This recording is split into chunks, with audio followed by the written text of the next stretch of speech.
In this video, I will guide you how to write number inside a circle in Word with the short codes. This is pretty simple and easy. So let me open my on-screen keyboard. This is my on-screen keyboard. So now you need to press the Alt key. This is the Alt key. And on the numeric side keypad, you need to press 9312 and release the Alt key. And here it is.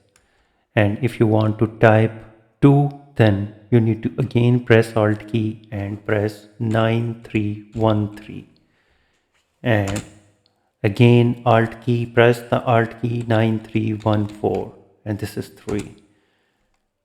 9315 and 4, 9316, 5, 9317 for 6, 9318 for 7, 9319 for 9319 for 8. So with these shortcut codes, you can easily write number inside a circle in Word document. If you think this video is helpful, please support my channel. Thanks for watching.